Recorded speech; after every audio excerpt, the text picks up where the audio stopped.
Hello there, and welcome back to Midnight Creaks. With New Year's Eve just a few days away, most of the world is preparing for celebrations and fresh starts. But in the isolated small towns we're visiting tonight, the end of the year marks the beginning of something much more sinister. Before we count down these 5 terrifying true accounts, tap subscribe and share your own New Year's horror in the comments so more night owls can find us. Let's dive into the darkness before the ball drops. Every New Year's Eve around 10 p.m. I turn off all the radios in my house. My wife thinks it's a weird quirk. She doesn't know why I do it, and honestly, I've never had the guts to tell her the real reason. It goes back to 1997 when I was 19 and living in Glenville, this tiny town in western Pennsylvania that you've probably never heard of. Population maybe 600 people. The kind of place where the biggest event of the year was the fireworks display at the high school football field. I was back home for winter break from community college.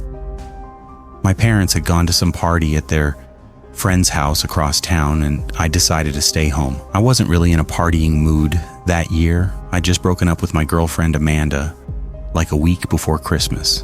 And honestly, I was kind of relieved to have the house to myself. My plan was simple. Watch some TV, eat whatever leftovers were in the fridge, maybe crack open one of the beers I'd hidden in the back of the garage. Nothing crazy. Our house was pretty typical for that area. 2 stories, 3 bedrooms, 1 bathroom upstairs. We had this big living room with wood paneling on the walls that my dad was really proud of, even though it made the whole room dark. The TV was this massive old thing, probably weighed 200 pounds. One of those floor model consoles from the 70s that my parents refused to replace because it still worked fine. We only got like 6 channels, and half the time the picture was fuzzy depending on the weather. It was snowing that night. Not a blizzard or anything, just this steady, light snow that had been falling since the afternoon. I remember the house felt extra quiet because of it. That muffled kind of silence you get when snow's coming down. I'd made myself a sandwich around 9 p.m. and settled onto the couch. I was flipping through channels trying to find something decent to watch. Most of it was New Year's Eve programming, countdowns, and musical performances and stuff like that. I finally landed on some action movie I'd seen before but didn't mind watching again. Around 10 p.m., the TV started acting weird. The picture got fuzzy, and there was this static sound underneath everything. I got up and messed with the antenna, which usually fixed it, but nothing changed. The static got louder, actually. I tried changing the channel, but every single one had the same problem. Just static in this distorted picture that kept cutting in and out. I figured it was probably the snow messing with the signal or something, so I turned the TV off and decided I'd just listen to the radio instead. We had this old radio in the kitchen, one of those portable ones with the telescoping antenna. I brought it into the living room and turned it on. That's when things got really strange. Every station had the same static. Not regular static, though. This had a rhythm to it, like a pattern, almost like Morse code or something. But I didn't know Morse code, so I couldn't tell what it might be saying. I sat there for maybe 5 minutes just listening to it, trying to figure out if I was imagining the pattern or if it was really there. And then I heard a voice. It was buried underneath the static, really faint, but definitely a voice. A man's voice, I think. He was saying numbers, just numbers over and over. I turned up the volume as loud as it would go and pressed my ear right up against the speaker. The numbers were 4, 17, 29, 4, 17, 29, repeating endlessly in this flat, emotionless tone. It gave me this immediate sick feeling in my stomach, like I was hearing something I wasn't supposed to hear. I switched stations, but the same voice was on every single one. Same numbers, same pattern. 4:17:29. I turned the radio off and the house went completely silent. My heart was pounding. I tried to rationalize it. Maybe it was some kind of emergency broadcast test. Maybe it was interference from something. But none of that explained why it was on every channel or why the voice sounded so strange. I decided to call my buddy Lyle, who lived about 2 miles away. We'd been friends since elementary school, and he was usually up late. I picked up the phone and dialed his number, but before it even started ringing, I heard that same voice. 4:17:29, 4:17:29. It was coming through the phone line. I slammed the phone down so hard I thought I might have broken it. That's when I realized what the numbers might mean. 4-17, April 17th. That was my birthday. And 29, that was my house number. 29 Oakmont Street. My mouth went completely dry. Someone was saying my birthday and my address over and over on every radio station and through my phone line.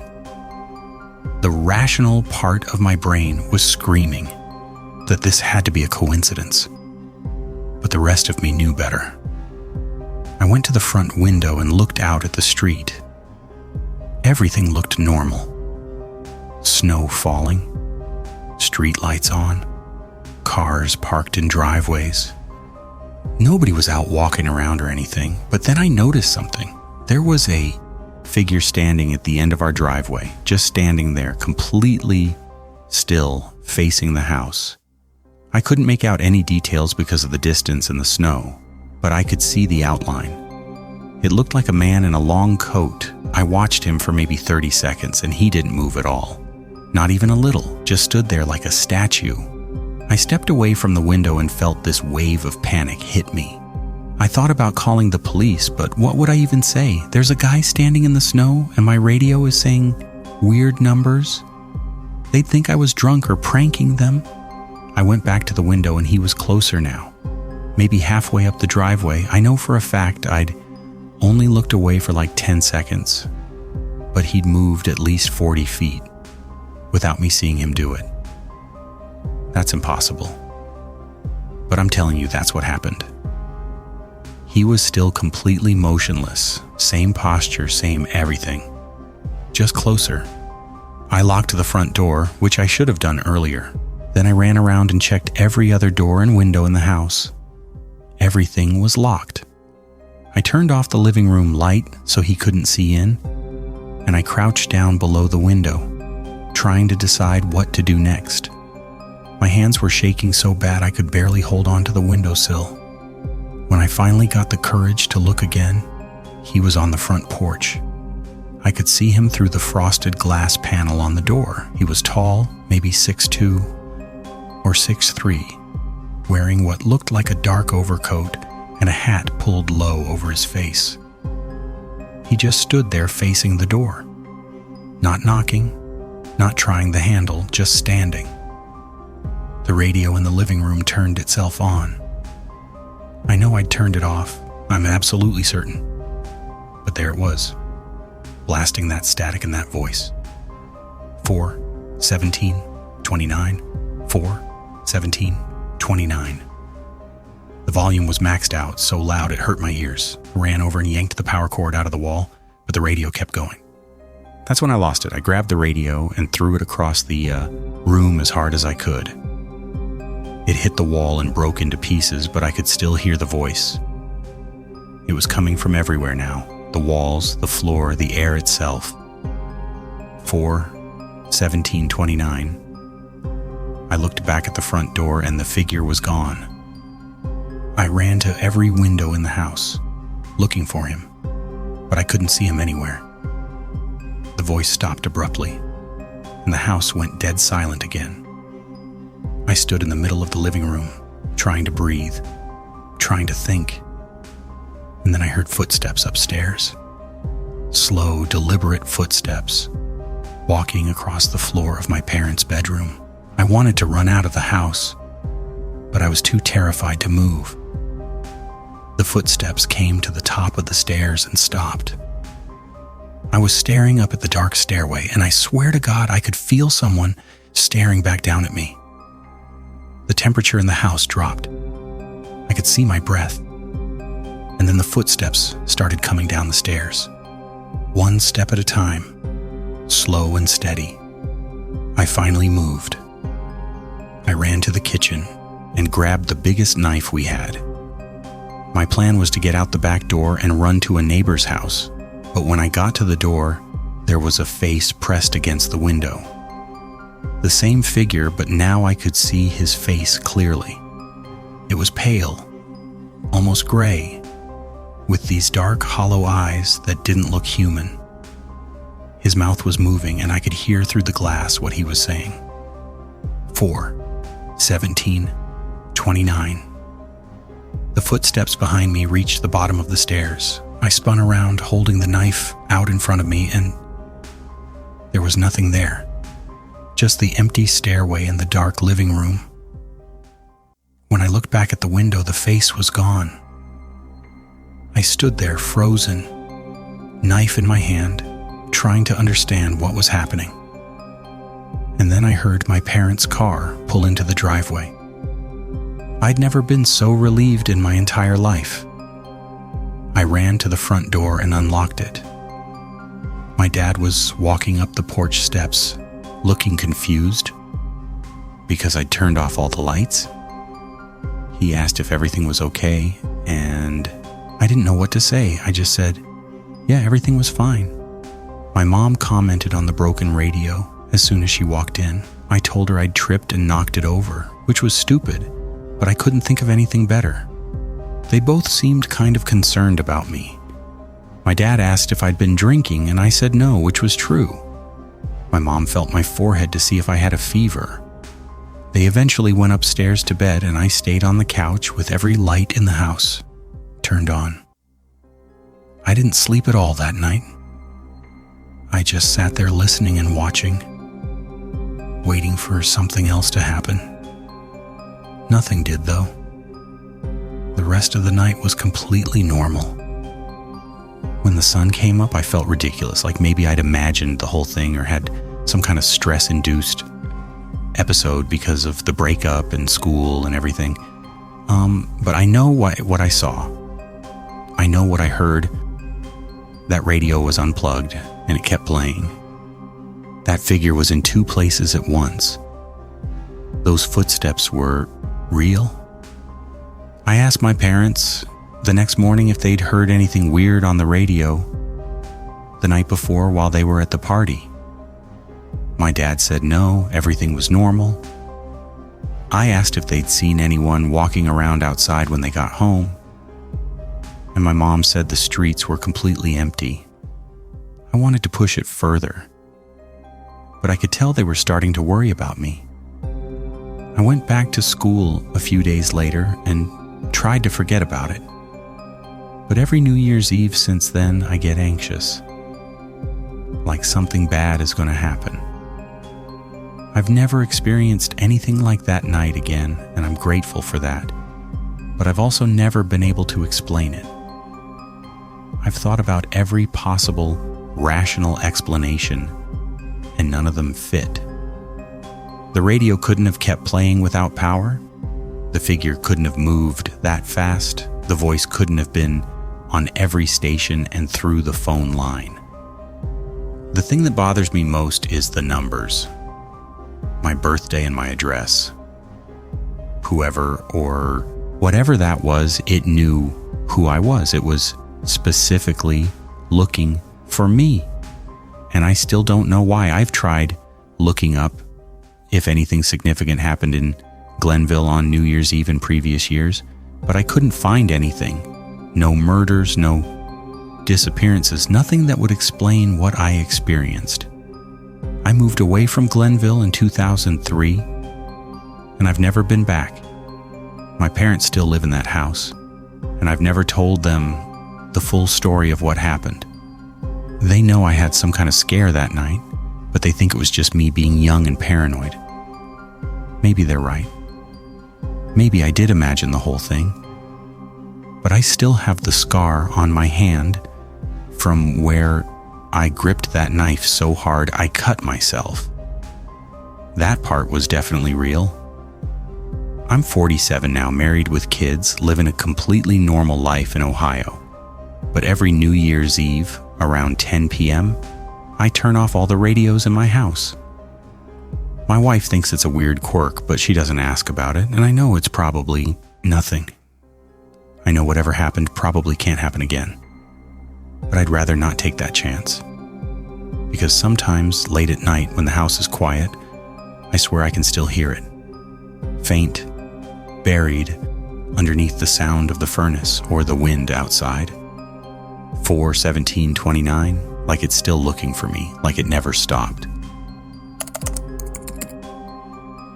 I never reported what really happened that night. Not the full story, anyway.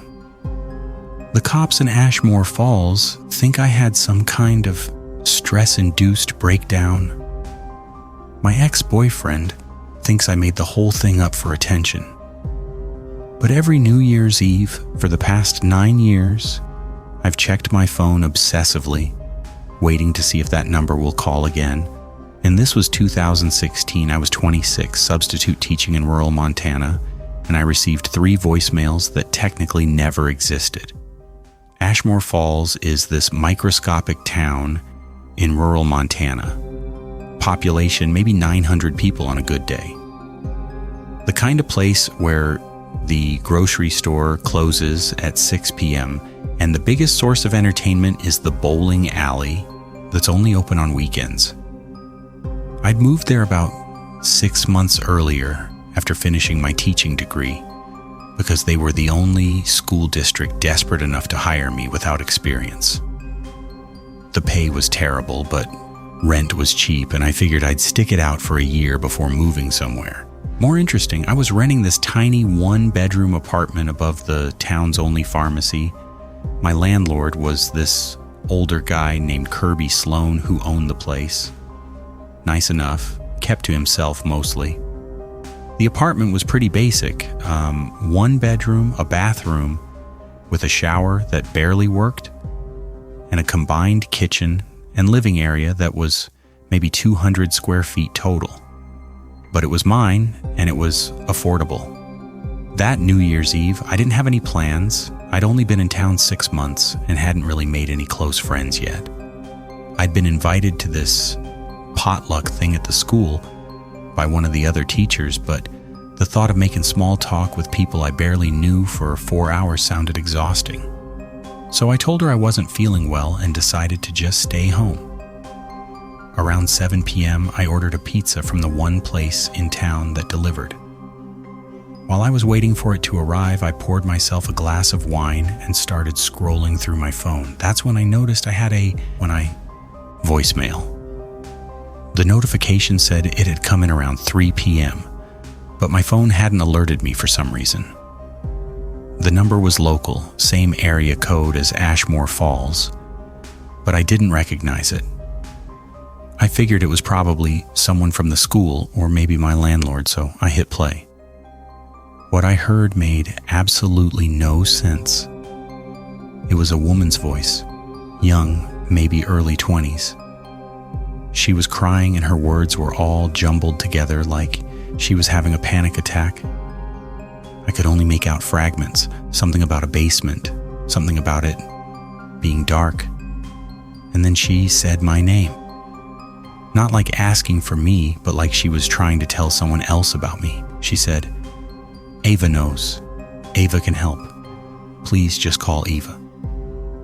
Then there was this horrible sound, like something heavy hitting something else, and the call cut off. I sat there staring at my phone, feeling completely confused. I didn't know anyone in town who would be calling me in that state. I tried calling the number back, but it just rang and rang. No voicemail, no answer, nothing. The pizza arrived maybe 10 minutes later, and I paid the delivery guy, but I wasn't hungry anymore. I kept replaying that voicemail over and over, trying to figure out who it could be or what she was talking about. Around 8 p.m., I decided to call the sheriff's department. Ashmore Falls only had 2 cops, Sheriff Burrell and Deputy Kemp. I got Deputy Kemp on the line and tried to explain what I'd heard. I could tell from his tone he thought I was overreacting. He asked if I recognized the voice, and I said no.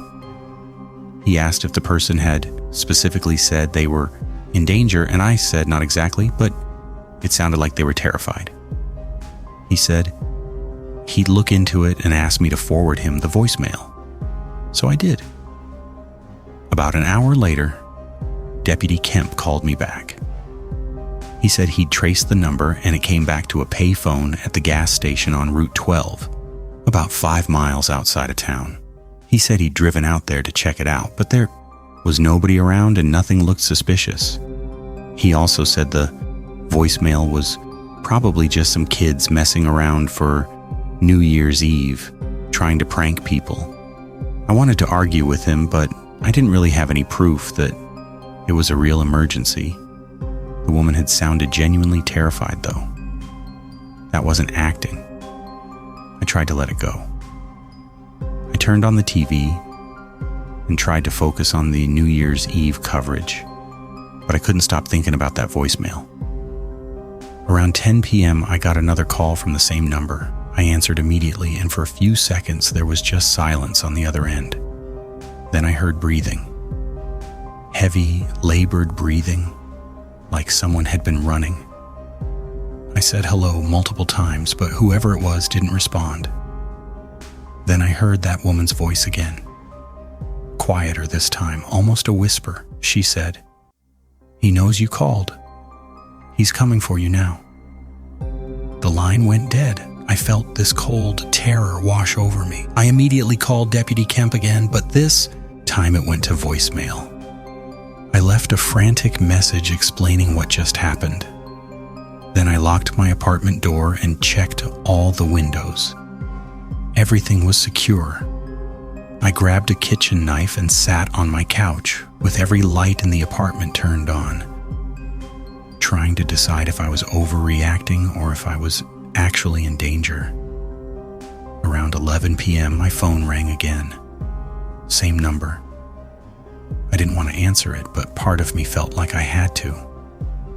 I picked up, and before I could even say anything, the woman's voice came through.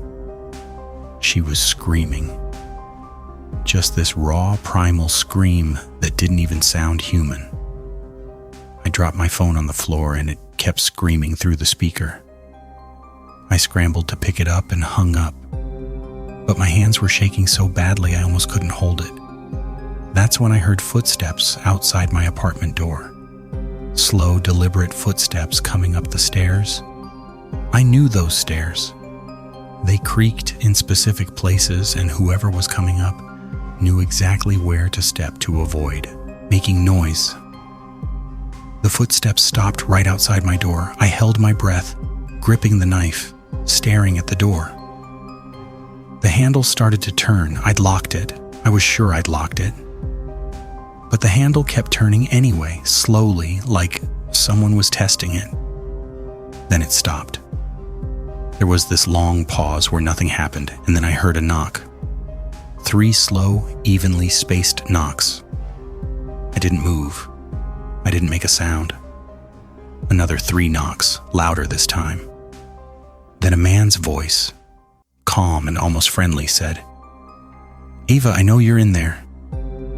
We need to talk about the call you made." I didn't recognize the voice. I stayed completely silent, hoping he'd think I wasn't home. But then he said, "I can hear you breathing. I can hear your phone. Just open the door. This doesn't have to be difficult." That's when I completely panicked. I ran to my bedroom and locked that door too. I shoved my dresser in front of it and climbed out onto the fire escape through the window. It was freezing, outside, maybe 20 degrees, and I was only wearing sweatpants and a t-shirt. I climbed down the fire escape as quietly as I could. When I got to the bottom, I ran. I didn't know where I was going. I just ran down the street toward the center of town. Everything was closed except for a bar called The Lodge. I burst through the door, and there were maybe a dozen people inside, all locals I vaguely recognized. They all turned to stare at me. I must have looked completely insane. No coat, holding a kitchen knife, out of breath and terrified. The bartender, a woman named Gail Pemberton, came around from behind the bar and asked if I was okay. I tried to explain what happened, but I was talking so fast nothing made sense. Someone called Sheriff Burrell, and he showed up maybe 15 minutes later. By that point, I'd calmed down enough to tell the story coherently. He radioed Deputy Kemp, and the two of them went to my apartment to check it out. They came back about 20 minutes later and said there was nobody there. The door was still locked from the inside, just like I'd left it. The fire escape window was open, which made sense because I'd climbed out through it. But there were no signs of forced entry, no signs anyone had been on the stairs, nothing. Sheriff Burrell asked if I'd been drinking, and I said 1 glass of wine hours ago. He asked if I was on any medication, and I said no. He asked if I'd been under a lot of stress lately, and I didn't know how to answer that without sounding defensive. One of the guys at the bar offered to let me stay at his place for the night. His name was Foster Ackerman, and he was married with kids. His wife was right there with him, so it felt safe enough. I took him up on the offer. The next morning, I went back to my apartment with Sheriff Burrell. Everything looked exactly like I'd left it. My phone was still on the floor where I'd dropped it. Sheriff Burrell asked if I still had the voicemails saved. I checked my phone and they were gone. All 3 of them. I know I didn't delete them. I specifically saved them so I could report them. But they were just gone. The call history was gone too. There was no record of any calls from that number. Sheriff Burrell got this look on his face like he was trying really hard to be patient with me. He said sometimes stress can make people imagine things and that maybe I should talk to someone. I called the phone company later that day and asked for records of the calls from that number. The woman on the phone said she'd pull my account records and call me back. When she did, she said there were no incoming calls from that number to my phone. Not on New Year's Eve, not ever. I asked how that was possible when I'd literally heard them with my own ears, and she said she didn't know what to tell me. I tried calling that payphone number one more time on January 2nd. This time I got a recorded message saying the number was no longer in service. I drove out to the gas station on Route 12 myself to see if the payphone was still there. It was, but there was an out-of-order sign taped to it. I asked the guy working inside when it had stopped working, and he said at least 3 or 4 months ago, he said they'd been meaning to get it removed, but hadn't gotten around to it yet. None of that made sense. Deputy Kemp had told me he traced the calls to that payphone on New Year's Eve. But now the guy who worked there was saying it hadn't worked in months. I didn't know who to believe or what to think. I started questioning everything. Maybe I'd imagined it. Maybe the stress of moving to a new town and being alone had gotten to me. But it felt so real. Those voicemails felt real. The voice at my door felt real. I ended up leaving Ashmore Falls at the end of that school year. I told people it was because I got a better teaching position in Billings, which was true. But honestly, I just couldn't stay there anymore. Every time I walked up the stairs to my apartment, I thought about that night. Every time my phone rang from an unknown number, I felt that same cold dread. I still don't know what happened. I've thought about it constantly for 9 years and I still can't explain it. Did I imagine the whole thing? Did someone play an elaborate prank on me? Was it something else entirely? The rational part of my brain says it had to be a prank or a misunderstanding or stress-induced hallucination. But the rest of me knows what I heard. I know that woman was real. I know someone was at my door. I know those voicemails existed before they disappeared. The thing that bothers me the most is what the woman said in that first voicemail. Eva knows. Eva can help.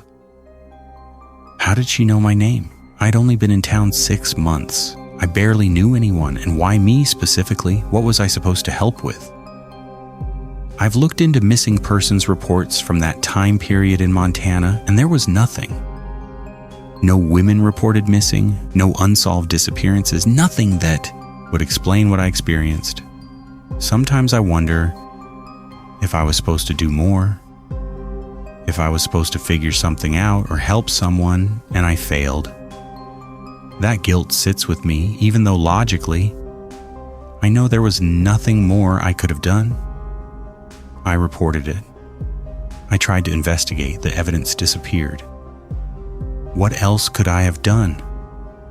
I live in Billings now. I'm married, still teaching, doing fine.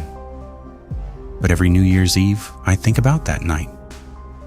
I think about that woman's voice, and whoever was at my door, and those voicemails that vanished without a trace.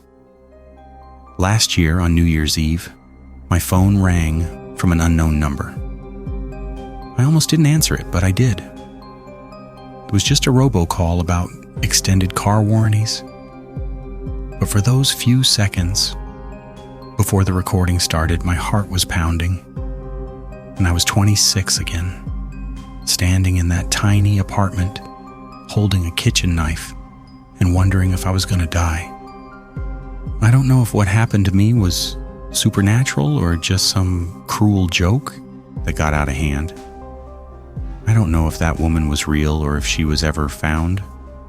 All I know is that somewhere out there, a payphone that hadn't worked in months somehow called my phone 3 times on New Year's Eve, 2016, and someone knew my name. And someone came to my door. And I'll probably never understand why. I don't look at mirrors on New Year's Eve anymore, haven't for the past 8 years.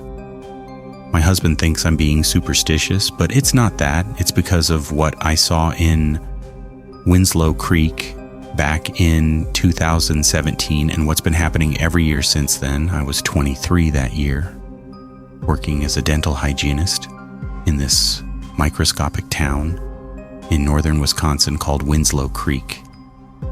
Population maybe 700 people. The kind of place where the post office doubles as the coffee shop and everyone knows what you had for breakfast. I'd moved there about 4 months earlier after my Aunt Felicia offered me a place to stay while I got on my feet. She owned this old Victorian house on Elm Street that had been in our family since the 1920s.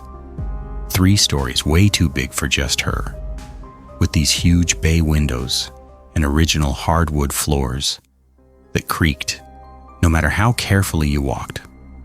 Aunt Felicia was in her late 60s and had lived alone since her husband died in 2009. She was thrilled to have company, and honestly, the rent was so cheap, I couldn't say no.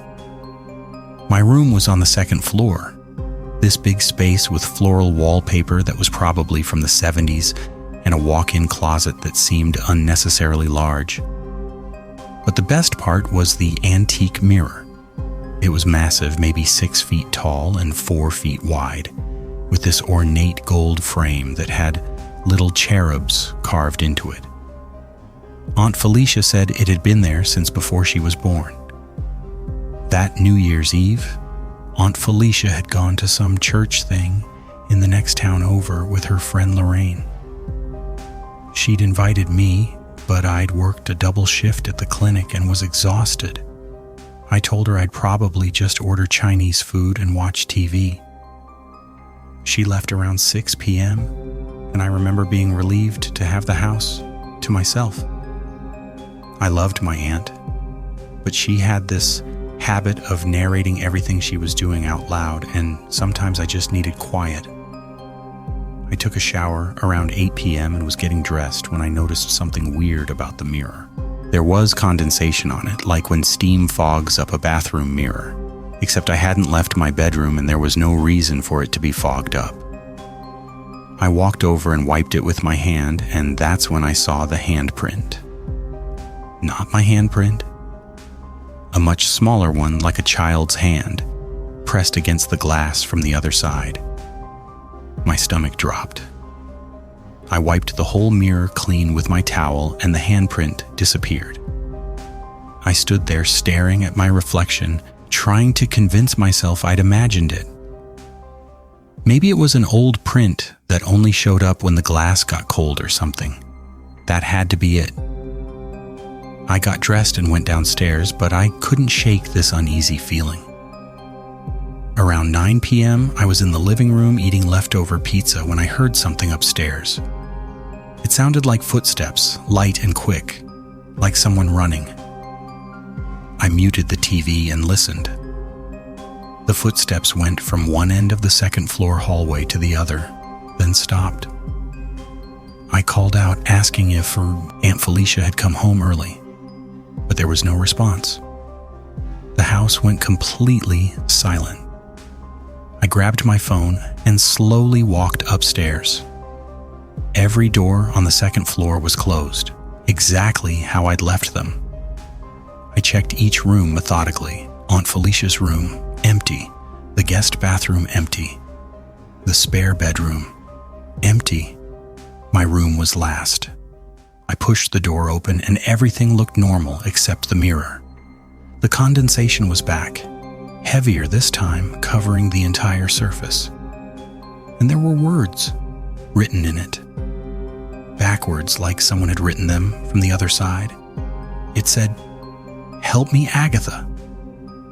I felt ice run through my veins. Agatha was my grandmother's name.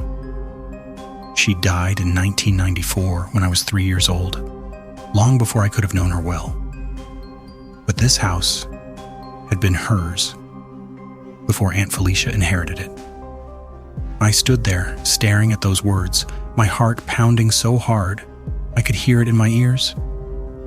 I took a picture with my phone before the condensation could fade. Then I got the hell out of that room. I called Aunt Felicia, but it went straight to voicemail.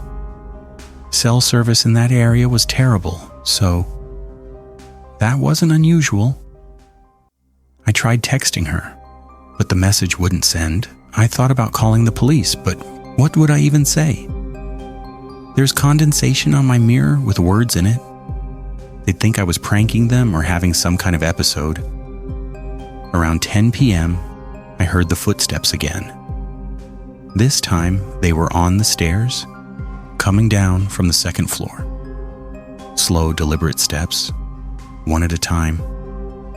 I was frozen on the couch, watching the stairway. Nobody appeared. The steps reached the bottom and walked straight through the living room, right past where I was sitting. I couldn't see anyone, but I felt the air move. The temperature dropped so suddenly I could see my breath. The footsteps continued into the kitchen and stopped. I forced myself to stand up and look into the kitchen. Nothing was there. But then the basement door, which I knew was closed, swung open. Just swung wide open on its own. The basement in that house was unfinished. Just concrete and exposed beams and a furnace. Aunt Felicia kept old furniture and boxes down there.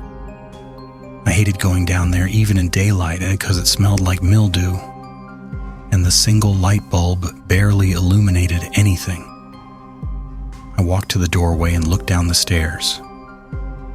The light was on, which was wrong because I specifically remembered it being off earlier, and I could hear something down there.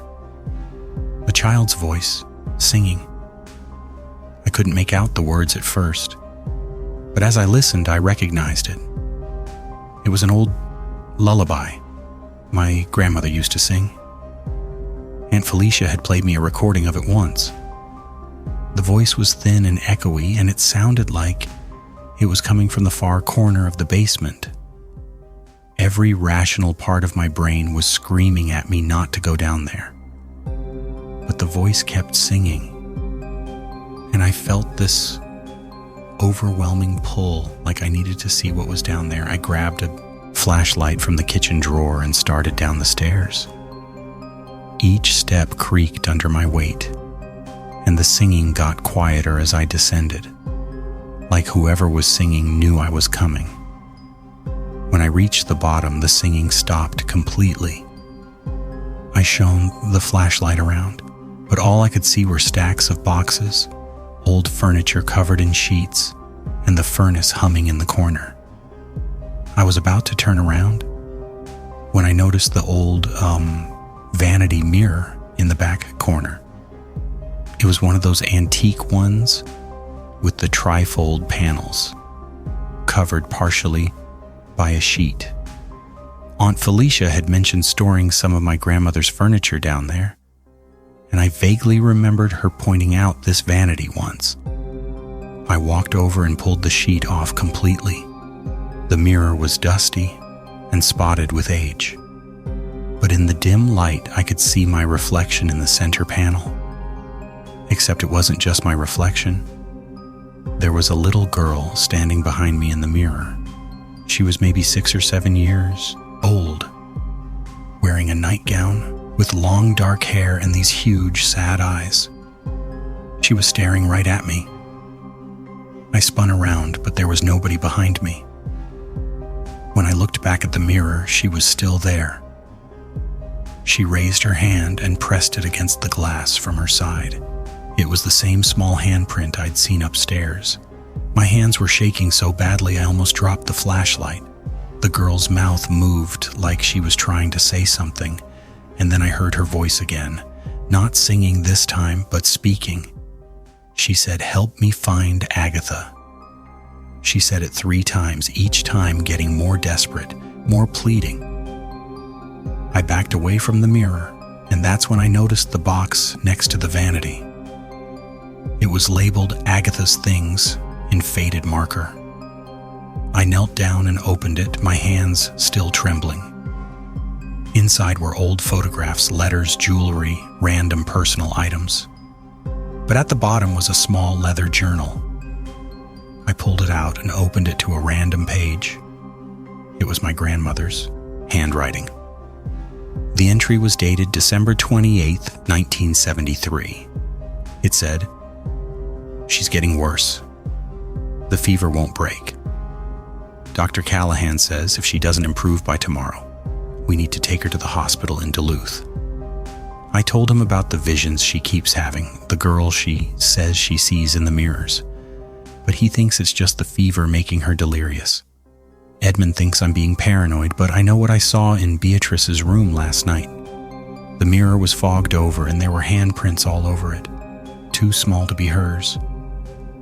Something is wrong in this house. The next entry was dated December the 31st, 1973, New Year's Eve. "Beatrice died this morning. She was 7 years old. The fever took her before we could get her to Duluth. I keep seeing her in the mirrors just like she said she saw that other girl. Edmund won't talk about it. He says I need to accept that she's gone and that grief is making me see things. But I know she's still here. I know she's trapped somehow. God forgive me, I don't know how to help her." I felt like I couldn't breathe.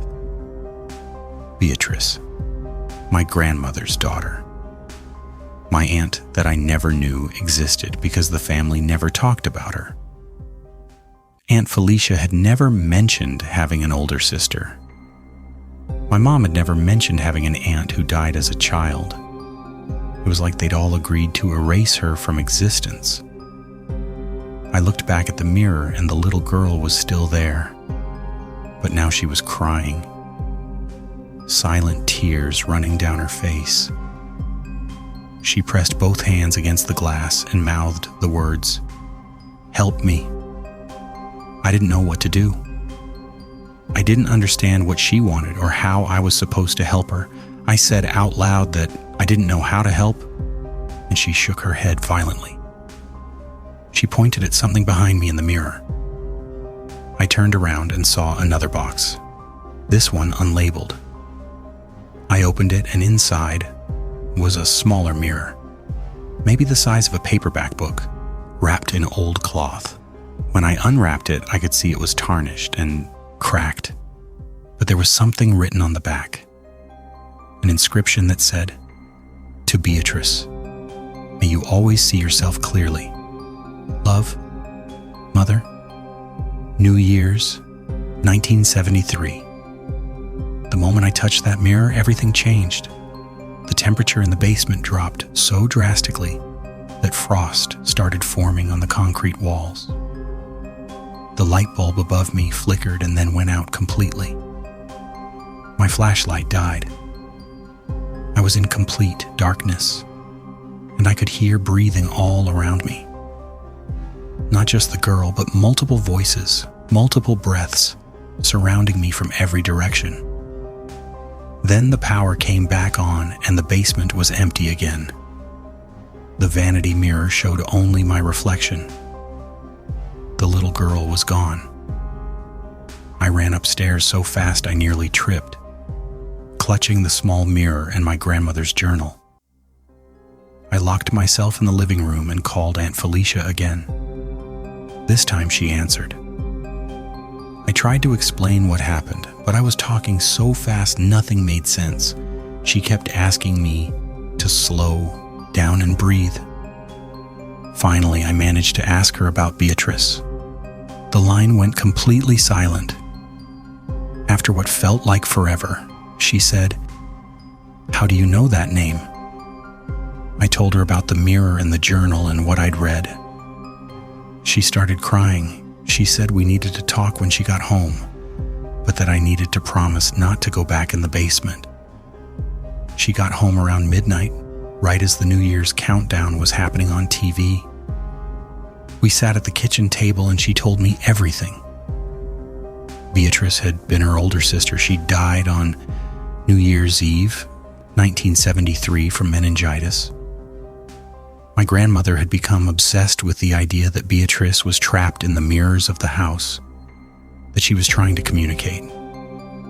It had driven my grandmother into a depression so severe she'd eventually been hospitalized.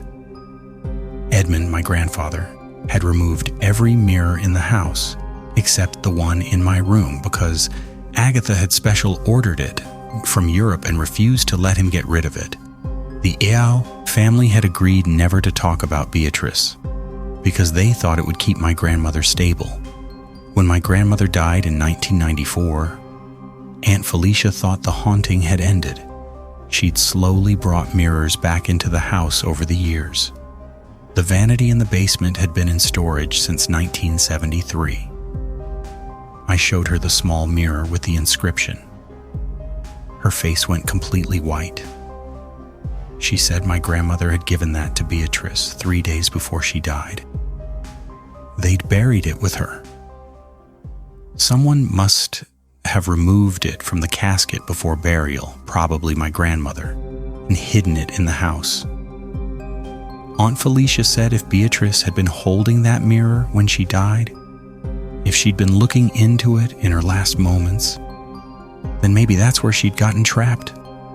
I asked what we were supposed to do, and Aunt Felicia said she didn't know. We both slept in the living room that night, with all the lights on. The next morning, we covered every mirror in the house with sheets. But every New Year's Eve since then, right around midnight, I see her. Sometimes in car mirrors, sometimes in windows, sometimes in my phone screen when it goes dark. A little girl with sad eyes, pressing her hands against the glass, mouthing, "Help me." I've tried everything I can think of. Mediums, priests, paranormal investigators. Nobody's been able to help. Aunt Felicia died last year, and in her will, she left me that house. I can't bring myself to go back. I can't step foot in that place. Knowing Beatrice is still there, still trapped, still reaching out every New Year's Eve, trying to get someone to see her. The small mirror is in a storage unit somewhere. I can't remember exactly where I put it because honestly, I was half out of my mind when I drove there to get rid of it. Maybe that's where she's bound. Maybe destroying it would free her, or maybe it would make things worse. I don't know. What I do know is that every New Year's Eve, as midnight approaches, I avoid mirrors. I turn my phone face down. I close the blinds so I can't see my reflection in the windows. Because the last thing I want to see is Beatrice's face looking back at me, knowing I failed her, knowing she's still trapped after all these years. And I have no idea how to set her free. Look, I don't usually talk about this. Not because I'm scared people won't believe me, but because every time I think about it, I get this knot in my stomach that won't go away. This happened New Year's Eve 2019, so like almost 6 years ago now. I was living in Harwood Junction at the time, this tiny town in northern Idaho that most people have never heard of. Population maybe 800 people, give or take. The kind of place where everyone knows everyone and nothing interesting ever happens. At least that's what I thought. I was staying with my cousin Avery that winter. She'd moved out there a few years earlier with her husband Randall to take over his family's hardware store. I'd just gotten out of a bad relationship and needed somewhere quiet to reset. So they offered me their guest room. It was perfect timing, honestly. Harwood Junction was exactly the kind of boring I needed. The town itself was pretty much one main street with a gas station, the hardware store, a diner called Mabel's, and a tiny post office. There was also this old Lutheran church at the north end that nobody really went to anymore except for like weddings and funerals. New Year's Eve fell on a Tuesday that year. Avery and Randall had been invited to some party at their neighbor's place, but I wasn't really feeling it. I told them I'd probably just stay in, watch the ball drop on TV, maybe have a beer or two. They left around 8 p.m., and I remember being relieved to have the house to myself. I made some popcorn, cracked open a beer, and settled into the couch. Their place was small but cozy. 2 bedrooms, 1 bathroom, living room connected to the kitchen. Standard layout for that kind of town. Around 10 p.m., I heard bells. Church bells, specifically. They were loud enough that I could hear them clearly, even with the TV on. I remember thinking it was weird because that old Lutheran church hadn't worked in years. Randall had mentioned it once, said the mechanism was busted and the town didn't have money to fix it. But there they were, ringing away. I turned down the TV and listened. They weren't ringing in any pattern I recognized. Just random sporadic clangs that didn't sound right. Like someone was pulling the rope without any rhythm or purpose. I tried to ignore it, but the bells kept going. After maybe 10 minutes, I started getting annoyed. I texted Avery asking if she could hear them from where she was, but she didn't respond. Cell service in Harwood Junction was terrible. So that wasn't unusual. The bells stopped around 10:30 and I figured that was the end of it. But then around 11 p.m. they started again. And this time they were louder, more insistent. And they were definitely coming from that church. I don't know why I decided to check it out. Looking back, it was stupid. But I was bored and curious, and honestly, the sound was driving me crazy. I threw on my coat and boots and walked outside. It was freezing, maybe 15 degrees, and there was this light snow falling that made everything look kind of peaceful. The streets were completely empty. Everyone was either at parties or staying inside. I could see lights on in some of the houses, but no one was out, walking around. The church was maybe a 10-minute walk from Avery's place. As I got closer, the bells got louder, but they still sounded wrong. Not like proper church bells at all, more like someone was just yanking on the rope over and over without any control. When I got to the church, I saw that the front door was slightly open. Not wide open, but like someone had gone inside and hadn't closed it all the way. There was a dim light coming from inside, probably from those old emergency exit lights they have in public buildings. I stood there for a minute, trying to decide what to do. The smart thing would have been to go back home and call the police. But Harwood Junction only had one cop, Sheriff Langston, and he was probably at the same party as Avery and Randall. I figured it was probably just some teenagers messing around, trying to be funny on New Year's Eve. So I pushed the door open and went inside. The inside of that church was freezing, even colder than outside somehow. My breath was visible in these thick clouds. The main room was pretty standard. Rows of old wooden pews, a raised platform at the front with a pulpit, and these tall stained glass windows on either side. The bells were directly above me in the tower. I could hear them clanging away, and I could hear the rope moving. That's when I noticed the rope was hanging down into the main room through a hole in the ceiling, and it was swaying back and forth like someone had just let go of it. But there was no one there. I looked around the entire room, checked behind the pews, even looked in the two small side rooms that I assumed were offices or storage. Nothing. The church was completely empty. The bells stopped right as I was standing there, and the sudden silence was almost worse than the noise. I stood there, listening to my own breathing, trying to figure out what the hell was going on. That's when I heard footsteps above me. Not heavy footsteps, but light ones, like a child running. I called out, asking if anyone was up there, but no one answered. The footsteps stopped. I found a narrow staircase at the back of the church that led up to the bell tower. The stairs were old and creaky, and I took them slowly because I didn't trust them not to collapse. When I got to the top, I found myself in this small room with the bell mechanism.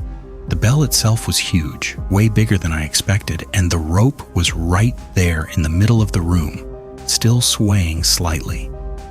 And then I saw them. Handprints. Small handprints all over the rope, and they were wet. Not like water wet, but dark and sticky.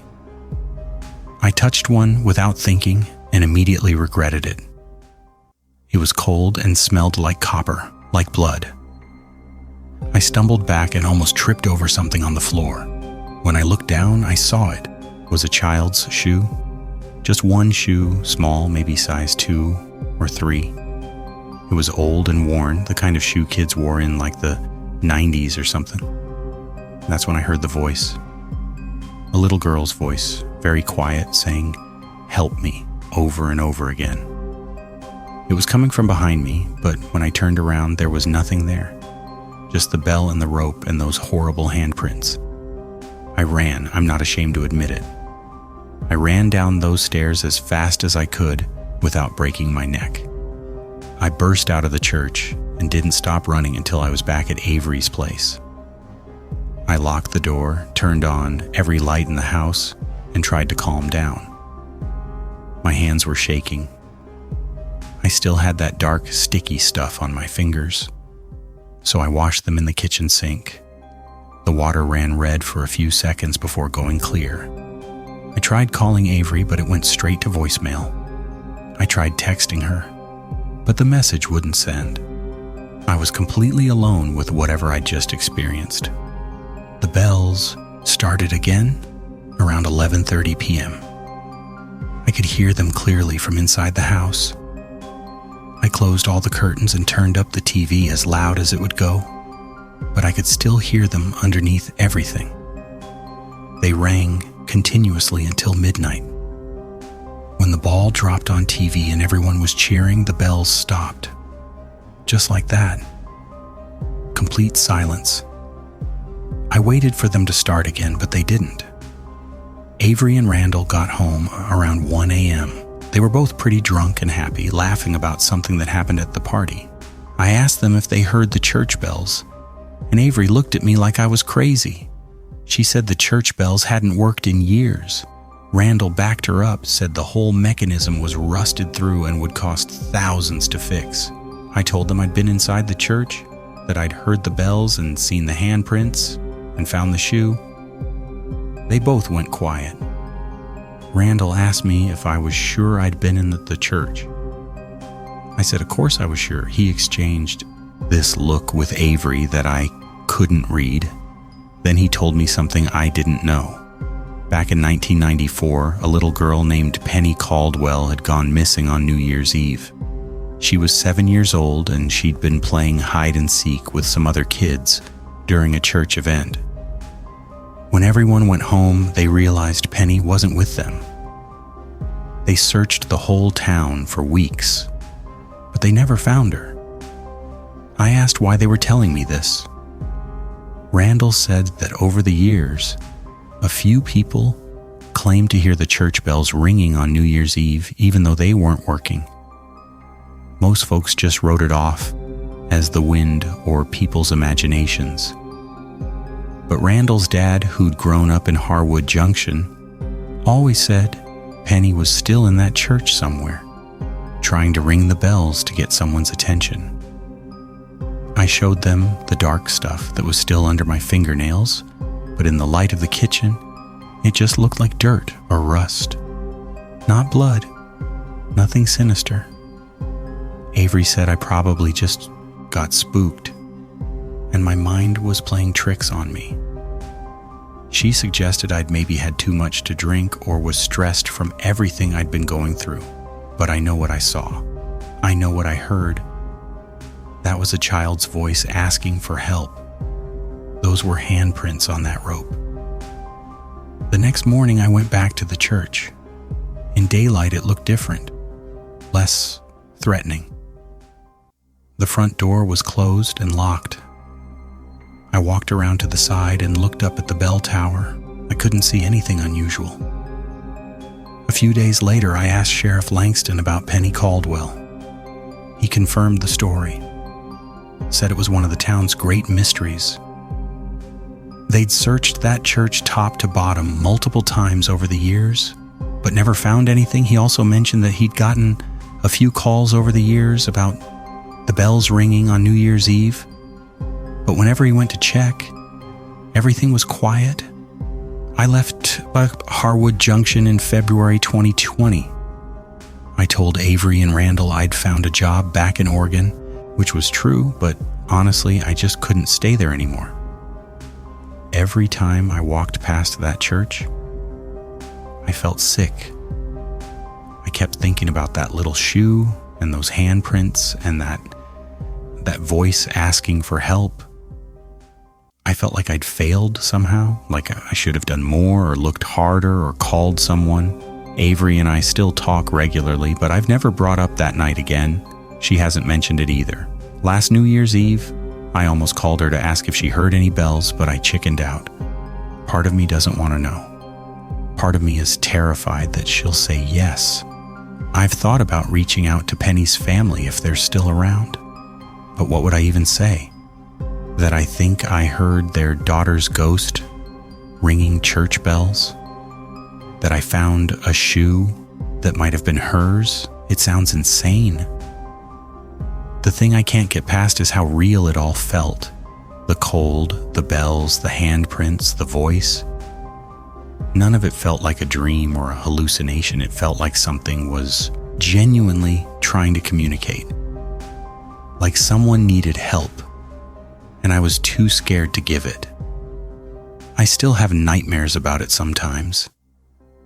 I'll dream that I'm back in that bell tower and the little girl is standing right behind me, and when I turn around, she's pointing at something I can't see. I always wake up before I figure out what she's pointing at. I don't know if I believe in ghosts. I never really did before that night, but I know something happened in that church. Whether it was Penny Caldwell or something else, I'll probably never know. All I know is that somewhere in Harwood Junction, there's an old Lutheran church with broken bells that ring on New Year's Eve, and no one seems to think that's strange, except for me. The text came at 10:30 p.m. 5 words. Don't come looking for me. I've read it maybe 1,000 times since that night, and I still don't understand what Brendan meant, or if it was even really him who sent it. This was New Year's Eve 2019, so like 6 years ago now. I was living in Millbrook, this tiny town in upstate New York that most people have never heard of.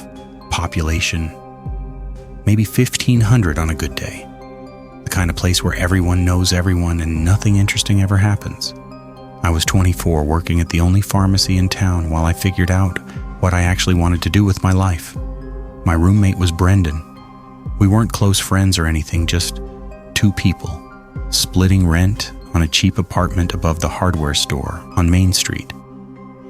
He worked construction and was honestly pretty quiet most of the time. We'd go days without really talking beyond the occasional hey in the kitchen. That New Year's Eve, neither of us had plans. Millbrook wasn't exactly known for its nightlife. There was one bar in town called Rafferty's, but it was more of a locals-only dive where the same 5 people sat on the same 5 stools every single night. We talked about maybe driving to Poughkeepsie for something more exciting, but the weather forecast was calling for heavy snow, and neither of us felt like risking it. So we decided to just stay in, order pizza, and watch the ball drop on TV like a couple of boring adults. Around 9 p.m., Brendan got a call from his sister, Mallory. I could only hear his side of the conversation, but from what I gathered, she was having some kind of crisis with her car. She lived about 20 minutes outside of town on this rural road that didn't get plowed very often. Brendan hung up and told me he needed to go help her out. I offered to come along, but he said it was fine and that he'd be back before midnight. I remember him grabbing his keys and heading out. I went back to scrolling through my phone, not thinking anything of it. Then at 10:30 p.m., my phone buzzed. The text from Brendan. Don't come looking for me. I stared at those 5 words for like a full minute, trying to figure out what they meant. No explanation, no context, nothing. Just that. I texted him back immediately asking what was going on, but I got no response. I called him 3 times.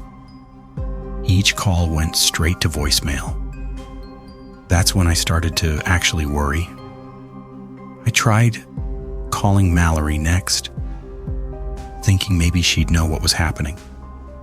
She picked up on the second ring and sounded confused when I asked if Brendan was still with her. She told me he'd never shown up. She said she'd been waiting for over an hour and tried calling him multiple times, but he wasn't answering. I felt this cold weight drop into my stomach. I told her about the text, and she went silent for a few seconds before saying, "We should probably call the police." I hung up and immediately dialed the non-emergency line. The woman who answered was someone I recognized from around town, though I didn't know her name. I explained the situation as calmly as I could. She took down all the information and said she'd send someone to check the route between our apartment and Mallory's place. She told me to stay put and wait for updates. So that's what I did. I sat there on the couch, staring at my phone, hoping Brendan would call or text or something that would make this make sense. Midnight came and went. I barely even noticed the countdown on TV. I just kept staring at that text. Don't come looking for me. What the hell did that mean? Around 12:15 a.m., I got a call from a deputy named Jared Hutchins. I'd seen him around town before, always at the diner getting coffee. He asked me a bunch of questions about Brendan. When was the last time I saw him? Did he seem upset or anxious? Had he mentioned anything unusual? I answered everything as honestly as I could, but the whole time I just kept thinking about those 5 words. Then Deputy Hutchins told me something that made everything worse. They'd found Brendan's truck. It was parked on the side of County Road 39, about halfway between town and Mallory's place. The engine was still running. The driver's side door was wide open, and Brendan was nowhere to be found. No signs of a struggle, no blood, nothing. Just an empty truck with the headlights on and the radio playing. He said they were organizing a search party and asked if I wanted to join. I said yes immediately. I threw on my coat and boots and drove out to where they'd found the truck. There were already like a dozen people there when I arrived. Flashlights everywhere, people calling Brendan's name, the whole thing. Deputy Hutchins handed me a flashlight and told me to stick with the group.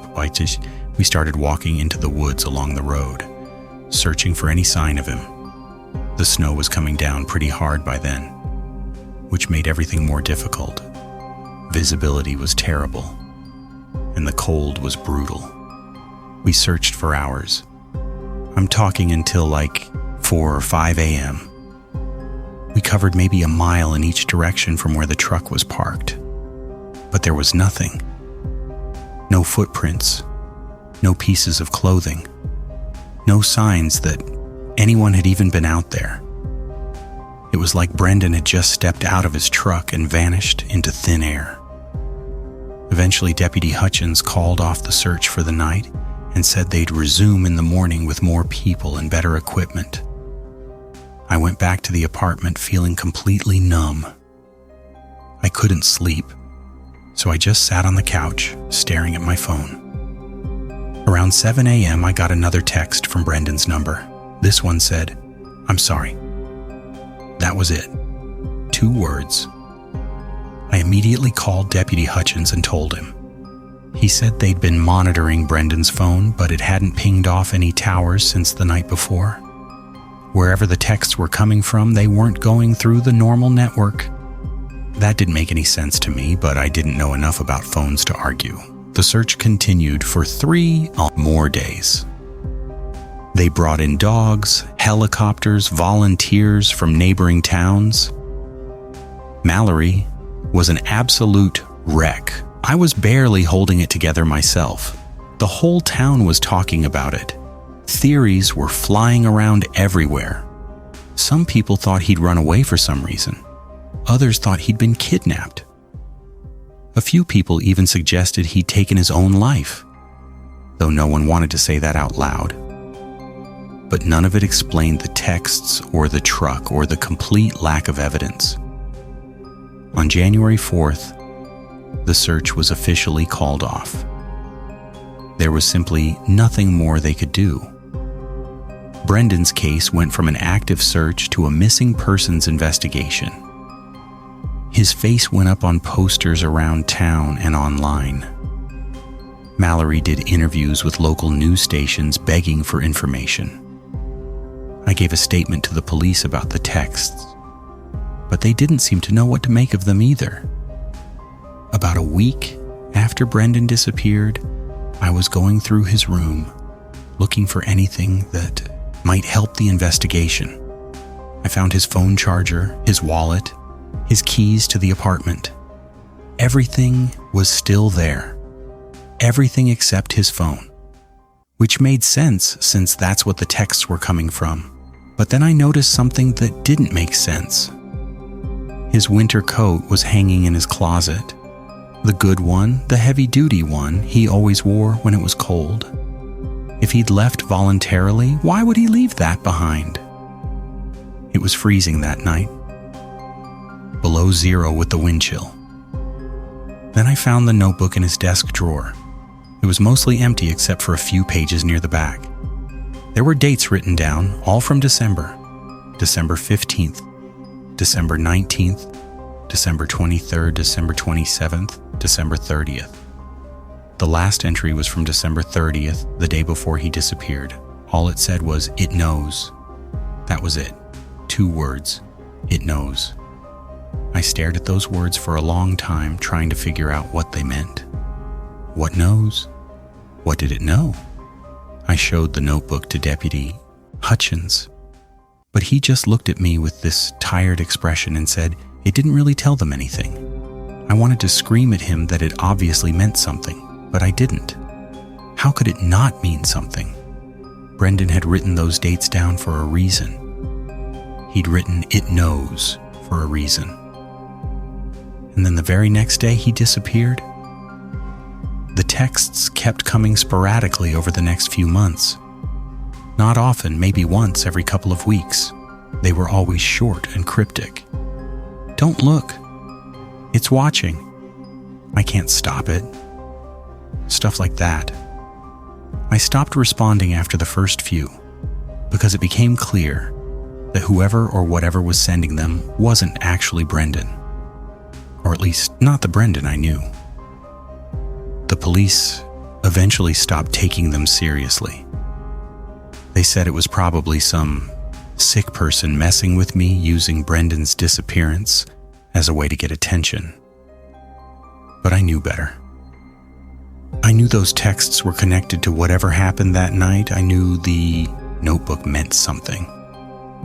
I knew "It knows" wasn't just random words scribbled by someone who was stressed or tired. Brendan knew something was going to happen. He had to have known. That's the only explanation that makes sense. But if he knew, why didn't he say anything? Why didn't he tell me or Mallory or anyone? I moved out of Millbrook in March 2020. I couldn't stay there anymore. Every time I walked past Brendan's empty room or saw Mallory around town, I felt this crushing weight on my chest. I needed to get away from it. I'm living in Albany now, doing better. But I still think about that night constantly. I think about the text. "Don't come looking for me." I think about the truck with the door open and the engine running. I think about the notebook and those 2 words. It knows. I got one last text from Brendan's number about a year ago. It was New Year's Eve 2024. Right at midnight, all it said was "Happy New Year." I didn't respond. I haven't told anyone about that one because honestly, I don't know what it means or if it even matters anymore.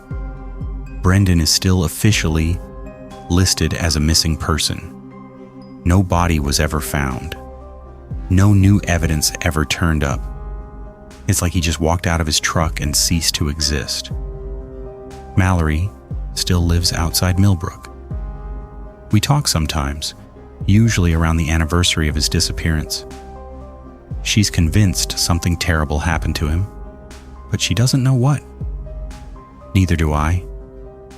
The whole thing just doesn't make sense. None of it does. Sometimes I wonder if maybe Brendan knew something was going to happen. Maybe that's what the notebook meant. Maybe that's why he texted me not to come looking. But if that's true, what was it? What did it know? And more importantly, does it know about me now too? I still have the texts saved on my phone, every single one. I don't know why I keep them. Maybe part of me thinks they'll eventually add up to something. Maybe part of me just isn't ready to let go. Brendan wasn't my best friend, but he was a good guy. He didn't deserve whatever happened to him. And the worst part is that I'll probably never know what that was. All I have are those 5 words from that night. Don't come looking for me. I didn't listen. I went looking, and I still found nothing.